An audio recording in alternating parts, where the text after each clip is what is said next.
Salut les amis, j'espère que vous allez bien. On se retrouve aujourd'hui pour une nouvelle vidéo. On va parler du match entre le Barça et l'Atlético Madrid. Match capital pour le Barça, vous le savez. L'Atlético Madrid, malgré des matchs compliqués, réussit quand même lors des derniers instants à souvent gagner ses matchs ou prendre des points. On l'a vu que ce soit contre l'Espagnol de Barcelone et même en Ligue des Champions contre l'AC Milan, donc c'est pas une grande équipe de l'Atlético Madrid malgré un effectif quand même qui est super fourni. Quand vous voyez Ángel Correa, Luis Suarez, Antoine Griezmann, Carrasco, juste offensivement, il y a quand même une attaque de feu, une attaque que l'Atlético n'a peut-être jamais eue dans son histoire. Alors, de l'autre côté, tu as un Barça qui est en grande difficulté, un Barça qui avait fait un bon match en Liga contre Levante, puis ensuite en Ligue des Champions a totalement coulé avec son 3-5-2 contre Benfica, un 3-0 qui, pour être honnête, était plutôt mérité pour Benfica puisque le Barça n'avait pas fait de frappe cadrée, même si le Barça avait eu une ou deux occasions, c'était pas suffisant et franchement, cette défaite était largement méritée. Le Barça réussit aujourd'hui à perdre même contre des équipes comme Benfica, même si je les respecte totalement, ça reste que Benfica et sur le papier, l'effectif du Barça me paraît quand même supérieur à l'équipe de Benfica. Le problème, c'est également les dispositions tactiques qui ont été mises en place et qui forcément n'ont pas fonctionné.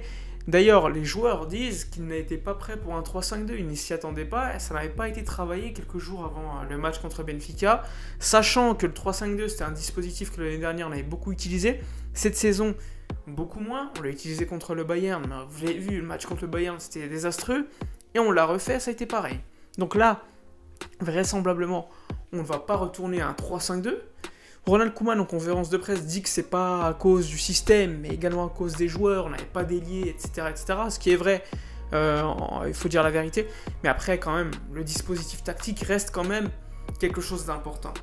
On a vu le match contre Benfica où certains joueurs ont coulé, certains joueurs n'ont pas été au niveau. Là, c'est l'Atlético Madrid en face qui est quand même devant nous au championnat. Le Barça est aujourd'hui 6ème du championnat avec un match de retard, certes, contre le FC Séville. Ça va être très compliqué. Il faut absolument gagner ce match contre l'Atlético Madrid pour reprendre d'une certaine manière une force mentale que vraisemblablement on a perdue. L'Atlético Madrid, c'est pas une équipe qui va faire du jeu, donc ça va leur aller très bien que le Barça prenne le ballon. En face, tu as Luis Suarez, tu as Griezmann, des joueurs qu'on connaît plutôt bien, qui ne sont pas en super forme néanmoins, mais côté Barça, l'attaque est quand même en déficience, il faut le dire. Quel joueur va jouer? Memphis Depay vraisemblablement, peut-être Coutinho, peut-être, je sais pas, un autre joueur supplémentaire comme en dessous, mais pas titulaire à mon avis, il va peut-être jouer 45-50 minutes, donc très compliqué pour faire un 11 compétitif.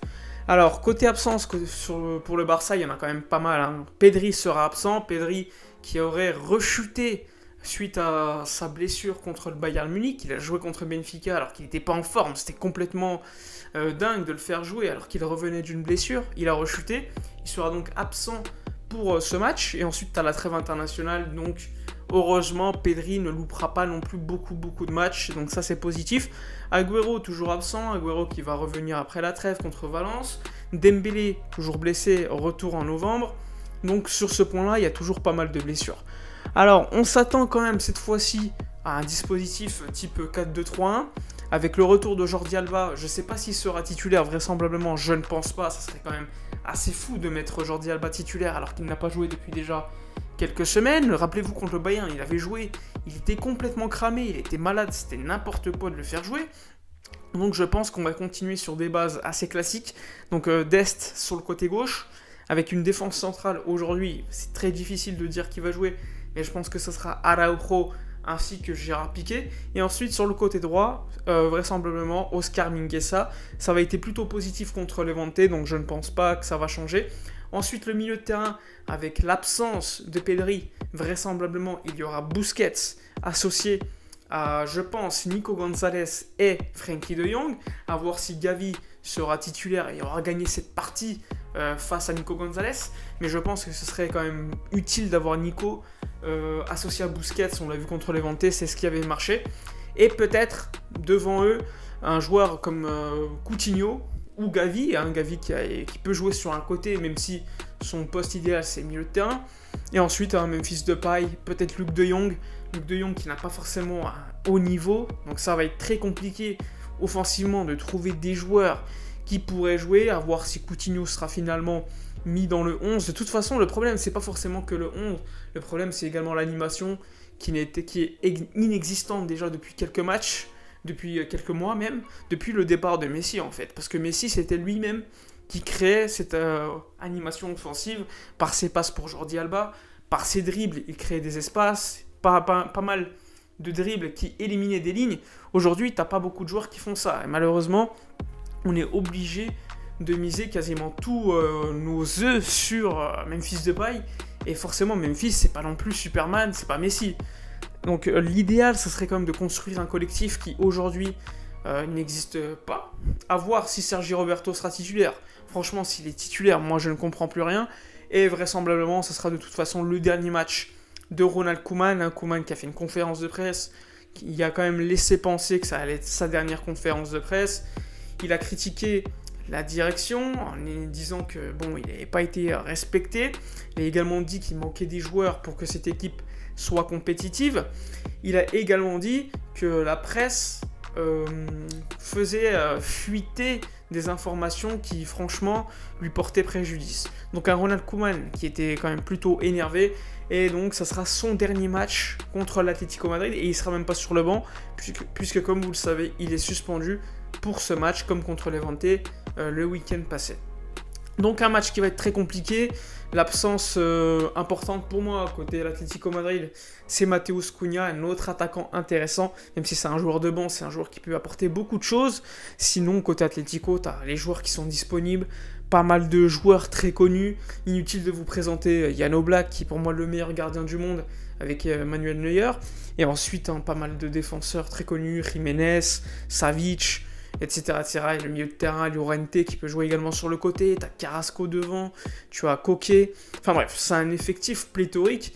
Et malheureusement pour eux, au niveau du jeu, franchement, on ne dirait pas qu'ils jouent avec de tels joueurs. Parce que au niveau de la... comment dire, de la proposition effectuée par les joueurs de Simeone, franchement, c'est plutôt décevant.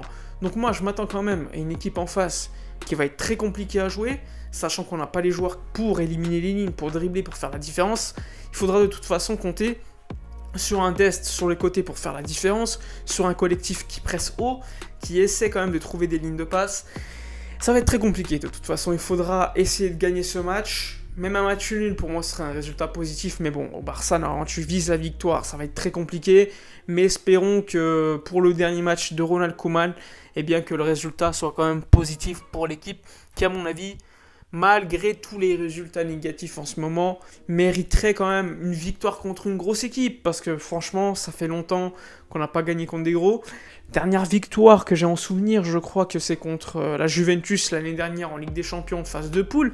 Sinon, depuis, je sais pas si on a gagné contre un gros. C'est quand même plutôt inquiétant et c'est quand même, comment dire, assez prévisible parce qu'au niveau du jeu proposé, au niveau des joueurs, au niveau des absences, eh bien, tu t'attends pas à forcément des résultats miracles malheureusement.